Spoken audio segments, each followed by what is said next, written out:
I actually rear-ended someone about a week and a half ago, and I didn't find out that the car was totaled until last Tuesday, and it threw me back. I was not expecting that. I had to deal with it, really discouraged, and I gave away my power to that situation, let it really bring me down. Welcome to the Decide Your Legacy podcast. This is the latest episode, and today I'm going to talk about never giving away your power. 4 facts. Never give away your power to whatever the challenge that you may face may be. Never give away your power. And if you found this podcast helpful now or in the past, subscribe so you won't ever miss another episode. Pull out your phones. It takes less than a minute. Give it a rating and review on Apple or Spotify or wherever you get your podcast content.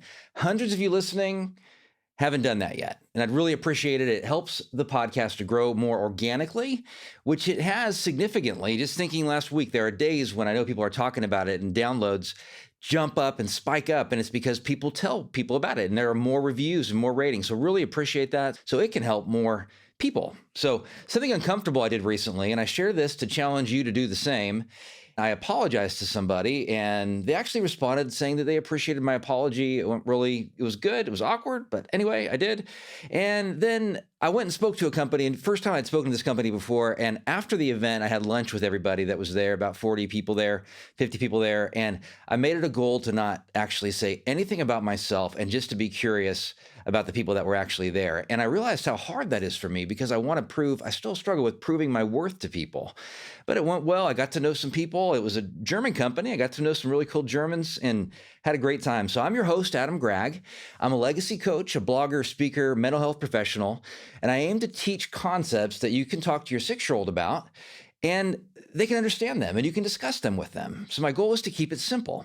And I talk about subjects and topics that I struggle with myself. I don't have it all figured out. I mean, I'm a fellow traveler trying to figure this stuff out myself. And I challenge you to listen today, not just as a student, but as a teacher, so that you're going to discuss some concept that you learned today with maybe your 6, 7-year-old, with your wife, with your friend, with your teenager, and something that resonates to you, but you'll do that in the next 12 hours because then it's going to stick much, much more. And the reason I challenge and share those uncomfortable things at the beginning of every show is because I have found that there's not much more important to good mental health than actually facing your fears, dead on, just doing it. And there's not much more damaging than just playing it safe and hiding out.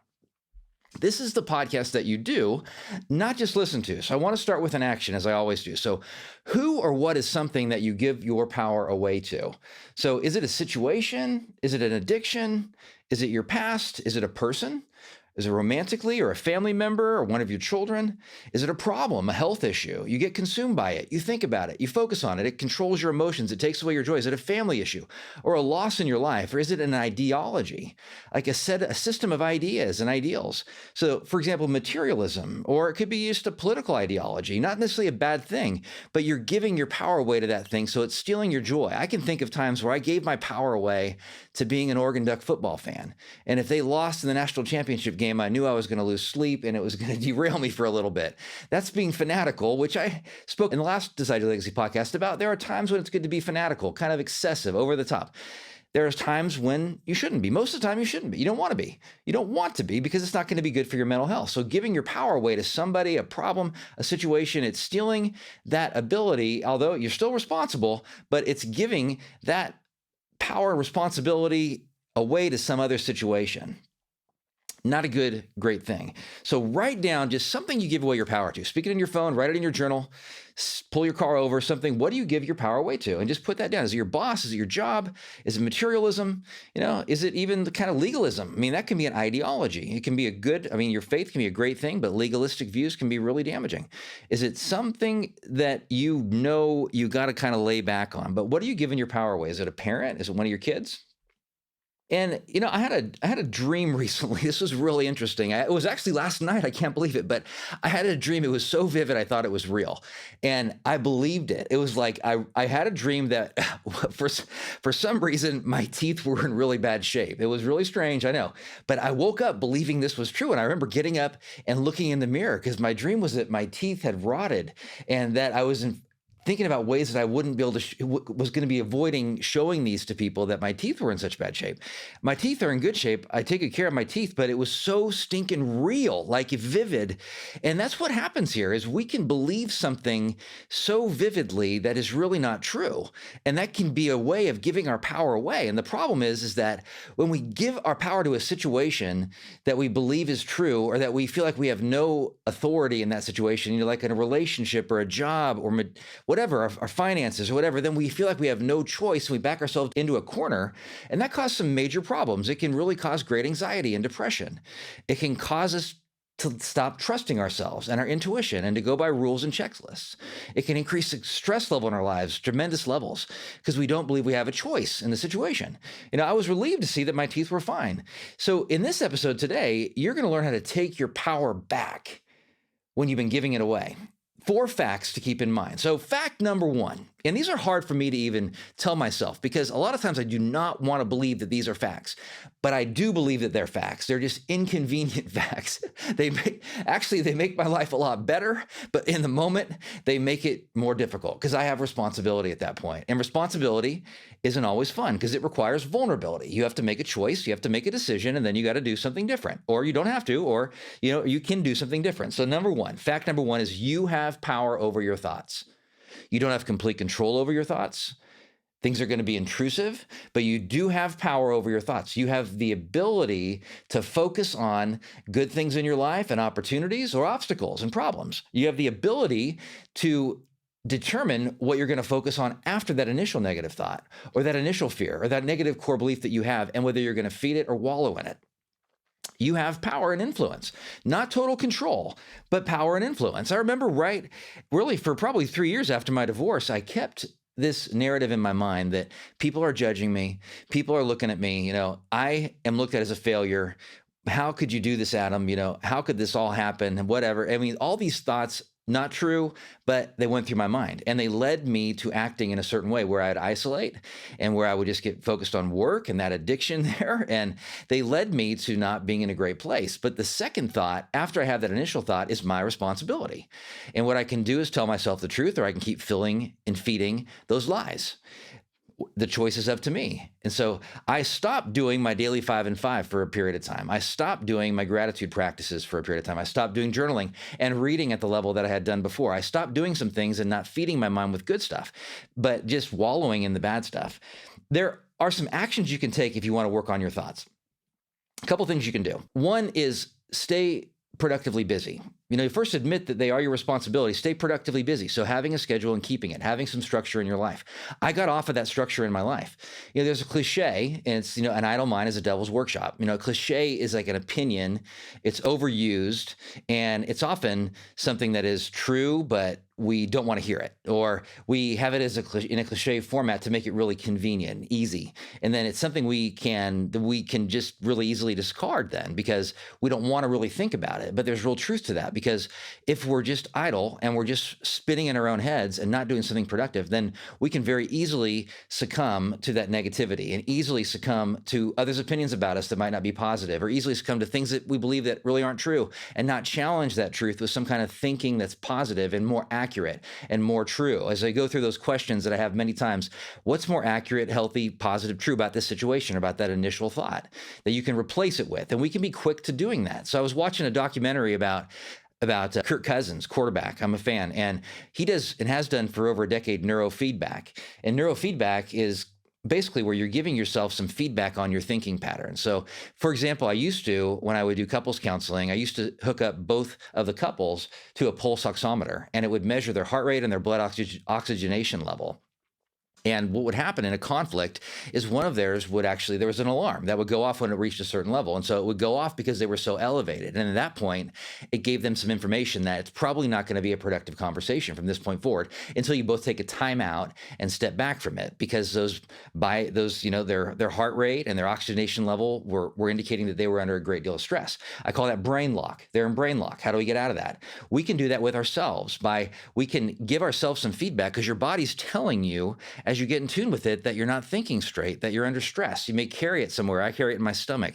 Oftentimes I carry it in my shoulders and my neck as well, but it tells me that, okay, I got to change something that I'm thinking here, deal with something in my life. And neurofeedback's excellent. I mean, I think there's some really great, I can put some links in the show notes to actually two companies that I really like as far as having at-home neurofeedback, and that can give you some information, more details on this, but it's really helpful. It gives you some information on how your body's responding to your thinking patterns, and it can help you stay more focused. So fact number 2, okay, this one I especially do not want to believe. This is, you have power over your emotions. Not total control, not total influence, but you have a lot of influence over your emotions. And what we feel is directly connected in some fashion to what we're focusing on the most. So if, for example, a child is told as they grow up that people aren't trustworthy, and you can't trust people in business, you can't trust people in relationships, your friends will betray, whatever. People have parents that are like that, maybe because they've been hurt in their life. And if you're a child growing up with that, and that's the way one of your parents is acting, so they may not have a lot of friends, they may not get out a lot, or they may just really be focused on certain parts of their profession, that's it. And so, but they're getting that message that people aren't trustworthy. So it'd be very natural to have feelings of, oh my gosh, if I interact with people, they're going to hurt me. So real apprehension, which is an emotion, a lack of peace around people for some reason. They're just connecting that they could hurt me, even though the person's not going to hurt them. It's just how they're feeling in the moment, but their feelings are connected to their thinking, and their thinking in that example was connected to how their parents interacted. We can let our emotions linger, or after we feel them, we can try to understand them, and we can try to figure out what it's trying to tell us about our situation, because emotions are a compass. They tell you to move away from something, to move towards something, to adjust something. They will tell you that your thinking is off, that you need to adjust it, that you can adjust it. You don't need to, but you can adjust it, that you can make your perspective and attitude more healthy, that you can do some things to change. That's a blessing about emotions. People will often say, and I have said in my life too, that I can't stop worrying. And I remember one period when I was struggling and not facing some things in my life a few years back. I remember that I was worrying about everything. I mean, I'm going to be sued. I'm going to get in an accident. Something's going to happen with the plane. This relationship's going to be bad. My friends don't really like me, or whatever it might be. I could worry about anything at that point. And the reason I was doing that is because when we are habitually worrying and we start to have some sense of peace, we'll just replace it with something else to worry about. And especially if we have other core issues that we're not actually dealing with, then we're going to find something else that's smaller that we can focus on and feel some sense of control over in our lives. When we're out of control in one area of our lives, we'll find something that we can control in our lives. And it could be something positive. It could be something very negative. It could be something very negative like worrying, for example, because it doesn't really solve anything. It's just ruminating and thinking we're going to come to a solution, but not actually ever coming to that solution. So we just go over it again and again and again. So those little things become our focus. I see this consistently with clients. And it was funny. I was having lunch with a bunch of other people that are in the mental health profession and coaching profession. And we were talking about our clients and talking about situations, just having some pizza and having a good old time. And I remember one of my friends, Todd, he actually shared that he has had clients throughout the years. And then he was talking about one specific client that, like, the very end of the session just really addresses a core issue in her life. And so she waits and waits and waits. And then right when she's about to leave, this core real issue that needs to be discussed is brought up. It's a real safe thing for a client to do, because then they don't have to deal with it in that session, because usually a lot of people that do what I do have clients back to back. Sometimes they don't. But we do that too. I mean, we avoid, and we focus on these things that we feel like we have some control over and don't deal with the core issues. So what can you do here? Some things you can do. So one is, and these are things you can do right away. I mean, they're stuff you can apply. A couple of things you can do to work on this, to work on this fact that you have power over your emotions, and you don't have to give that power away to other people and what they do and react. You don't have to react. And reaction is like, no power. Response means there's a space between that trigger and what we actually do, an intentional response versus an unintentional reaction. So what we can do is do not resist your emotions. Don't repress your emotions. Don't hide from and self-medicate your emotions. Let them come. Don't fight them. That's not the best way to deal with them. Addiction is often the repression of emotion, of negative emotion. Let them come and then see them as a gift and then learn from them. And as you do that and you don't repress them, you may talk to a friend about them. You may journal about them. You may try to understand them by just processing them in your own head. Like, where's that coming from? What's going on here? But you're not actually running from it. So you can start making progress in your life. And emotional maturity comes from facing your emotions. Sometimes it's used to be that we would talk about, and haven't heard this in a long time, but that, addiction stunts your emotional growth. So that someone becomes an addict at like age 16, and then they get sober at age 26, and they're going to be still be a 16-year-old. I see some real truth to that, because those emotions are such a teacher. When we run from them, we don't learn from them. We just keep making the same mistake again and again. It's a cycle of insanity. We keep thinking we're going to find the same solution through the same means and mode, and it's not working for us. So number 2 that you can take is you can figure out the root of your emotions. So that means actually dealing with your past.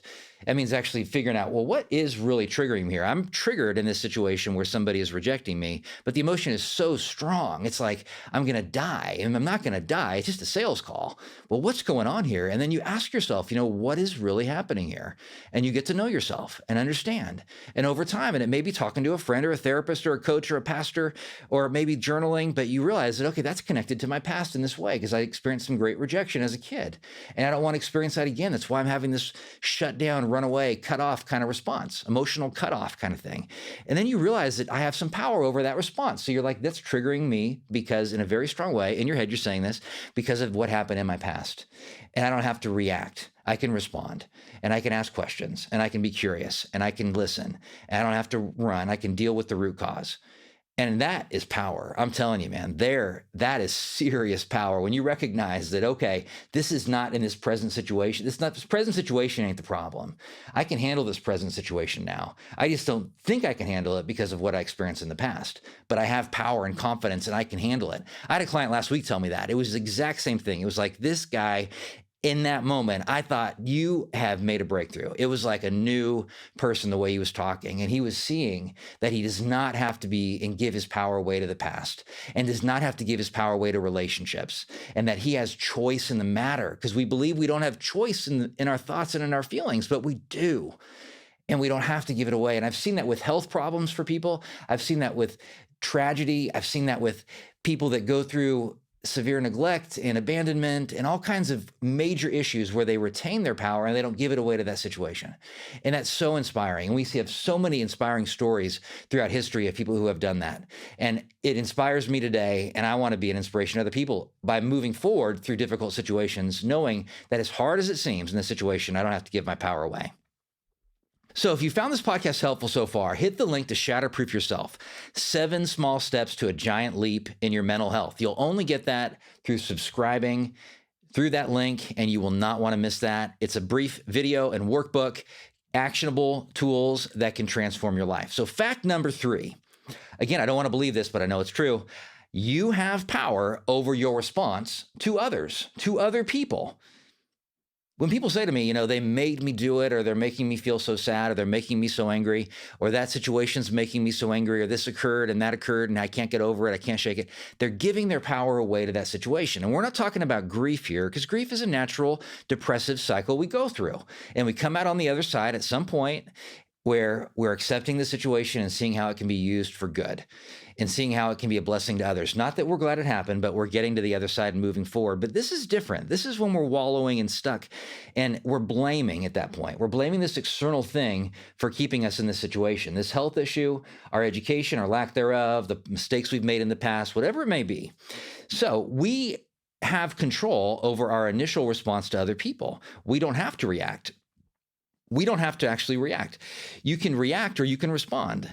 But when I had this fender bender about a week and a half ago, I got out of the car. I checked to make sure the lady was okay. I didn't know if there were kids in the car. I didn't know who was in the car. So that was my first inclination, was just to go check and see if everyone was okay. And it was a single woman. She was okay. I asked her, I was flustered. She was flustered. I asked her to pull over into the parking lot of this place nearby. And so she did, and got out of the car, talked to her. She told me she was calling her son-in-law. He came out, and he was there in like quick. I mean, I don't know, maybe 2 or 3 minutes. It was pretty cool. But this guy gets like the Son-in-Law of the Year award. I will tell you, I'd really I think I really like him. I don't even remember his name. I don't know his name, but it was unfortunate how we met because I was really impressed by how he was defensive in a really healthy way for his mother-in-law, or really concerned for her. And then he showed concern for me, which I thought was really cool because he doesn't know me. And there was a good interaction there, really positive. It was really good that nobody was hurt and the whole thing worked out. And I think in that situation, I could have been defensive, but I had to choose intentionally to say, okay, I'm really flustered. This is not fun, but okay, what's going on here? Let's get to the facts. I couldn't really even find my insurance card on my phone because I was so flustered, but I was trying my best. And that's really all we got to do, is try our best not to get sucked into the situation and do what you would do if you were calm. That's the thing I tell myself in those kinds of situations. Do what you would do if you were actually calm. I remember years ago, this is like a decade ago, that I had an executive, well, actually it was a group of engineers at a local plane manufacturing plant, and one of the main jet manufacturers in the world, at least at the time. And I was talking to everybody, and I think it was a group of executives and engineers, whatever. But I remember this guy clearly. I was talking about this daily 5 and 5 practice that I encourage clients to engage in. So you list in journal, and you write down handwriting journal, 5 things that happened yesterday that were positive in your life, and 5 things you're looking forward to later in the day. You do it in the morning, ideally, but you don't have to. You can do it the next day or whatever. You can do exciting things for the next day or whatever, however you want to do it. But I was extremely religious, and I put quotations there, for many, many years with that activity. And I remember going and speaking to this group about it as an encouraging thing that they could engage in to work on their attitude and perspective. Not that they had a bad one, but they were asking me to help them with stress. So, and this guy that was there, he said, after I talked about this activity and said that I do it, he said, how often do you do that? And I said, I do it every day. He said, do you really do it every day? And I said, yeah, I don't think I've missed a day. I don't believe I've missed a day in the last year. And I believe I said, I don't think I missed a day in the last 2 years, because at that point I had been doing it so consistently. I stopped, unfortunately, when I went through some junk in my own life that I've talked about and stuff, but I do it now. I've been doing it religiously, quotes, not perfectionistically, but I really find it beneficial when I wake up to do that activity. But the guy just grilled me and he wouldn't let go. And I got defensive. I was flustered. I'd never in an audience had somebody question. I'm like, I was thinking, you want me to show you? I didn't bring my journal, but I'll show you. But yes, I do it every day. And I think back on that and think, why did I get defensive? Someone was questioning me, and there was something going on inside of him that he wasn't believing that someone could do that and could really write out that in their journal every morning. And I know it's hard at first, but it didn't take me that long after doing it for so long. It takes me probably 5 minutes, 10 minutes at the most, if I wanted to now. But I should have asked questions. I could have asked questions. I could have asked him with the audience there, which I've said, it seems like you're really passionate about this. Can you tell me more what's going on? Or what would you like to know about how I do it every day and how I do it every day? And then I would have had some kind of a dialogue rather than a monologue from him and me getting defensive. So it's easy. And we can't prepare for every situation, but I will tell you that a lot of the triggering situations in our lives, like 80% of them, we can prepare for. And so some things that you can do to work on this and to apply this fact that you have power over your response to others is instead of reacting, you can validate their emotion, as I wish I would have in this situation a decade ago or 12 years ago. You can ask clarifying questions. So for example, if they're frustrated and everything, I can tell you're frustrated. What are you specifically frustrated about? Or how can I make this right? Or can you give me an example? So you choose to be calm, you choose to breathe, you choose to relax to the best of your ability, even though when I got in that little car accident, it was very hard to relax, but I was trying. I give myself credit. I was trying. I called buddies right afterwards. I did some things that I would tell clients to do in that situation, but we can choose to ask questions. We can choose to be curious. We can choose to respond versus react. And the second thing you can do is you can be prepared, because you know that you have these people, places, and things that are triggering for you in your life. So how are you going to prepare in advance when you know you're triggered? For example, if you know you're triggered by people drinking, it's probably not a great idea when you're depressed to go out to a bar with your friends and hang out. When you're going to be triggered potentially, you may say, can we go to another place? And maybe they don't want to, and then you watch a movie at home. That can be a very wise thing. Or you have people that say things consistently, like a boss or a coworker or a family member that baits you. And instead of taking the bait, you can have written out in your journal a dialogue that you want to have. And it can be questions. It can be how you're going to respond. It could be even telling them that I'm really not comfortable talking about this anymore. Or can we talk at a different time when they bait you because you're already in an emotional situation. Can we talk about this tomorrow, or can we talk about this later in the day? Because I really want to get some time to think this through. But that's an intentional, planned response. Sure, you never know when you're going to get an offender bender, but even then, you can write out how you would like to respond. I guess if you want to, hopefully you never get an offender bender. I know, but that's the ideal thing, but you might. And if it happens, you'll be more prepared if you follow this advice. So number 4, this is the fourth fact, is so you have power over the actions that you take. You have power over the actions that you take. I remember in high school that I was a very skinny kid. I played basketball and football in high school, but it wasn't until the summer between my sophomore and my junior year that I started to work out consistently. And I started to take these, it was called Gainer's Fuel. They're like they're protein shakes. And I went from being about 180, to being about 225. And I worked out every day. I mean, I literally worked out every day. I kid you not. And this was a religious type thing for me. And I remember looking in the mirror saying, I can't believe it. My body is changing and I have power in this situation. And I was in good shape. I was running, I was working out. And those habits that I formed back then are still with me today. I don't work out like I did then. I like the weight that I'm at, and I don't eat as healthy as I did back then, honestly, but I like the habits that I have when it comes to exercise and taking care of my body, which started back then. And it was friends I worked out with and they encouraged me and supported me. But I saw that I had the ability, even when I didn't want to, I could still go work out. Even when it was the last thing I wanted to do and wasn't excited about it, I could still go work out. I could still drink those shakes. I could still eat healthy. I could still keep my commitments to friends that I was meeting at the gym. And it worked. It had a big impact on my life. So here's some things that you can do is, first of all, you can realize that your actions are your responsibility and that there's no excuse outside of some kind of crisis to make a commitment to yourself and not keep it. And that crisis should be a very rare type thing. So if you're making a commitment to working out in the morning, you're making a commitment to drinking a certain amount of water, you're making a commitment to getting up at a certain time or going to bed at a certain time, you're keeping that commitment to yourself come hell or high water, and you're doing it consistently. You do it 7 days in a row, you're going to start feeling some power in that situation. So you do it 7 days in a row, you go to bed at 10 p.m. and you used to go into bed at 11:30 or 11, then you're going to start feeling some power, like I did and have in situations in my life. And then I've made some things and done some things like sleeping in and all this that I really still frustrate myself with, even now. But that power is going to come. And then once you start feeling that, you realize it can translate and be passed on into other areas of your life. And it's not being given away to, I can't do that. I can't make that change. I'll always be this way, whatever it may be. So a couple things you can do to take back your power when it comes to you taking action. So first thing is no snooze button. Try it. Make a promise to yourself, I'm not going to hit the snooze button. So then you're going to set your alarm when you want to wake up. And that's the time and the only time that you get to wake up. So if you didn't have a snooze button, or you could turn it off on your iPhone, I would do it. I'm looking for an alarm clock right now that doesn't have a snooze button, an old-fashioned alarm clock. So, and then I'll have to deal with the consequences if I actually sleep in. I think that's a dangerous thing for me. So you do that and you try that and you do it you train it. You train that, training versus trying, of course, and try that for 7 days. Train for that for 7 days. Second thing you can do is you can schedule it. So you have some things in your life that will keep you busy and they're really good things, and you block them off into your schedule. Put them in there, plug them in, and give yourself some margin so you're just not back to back to back, so you can actually drive to that place and not be late.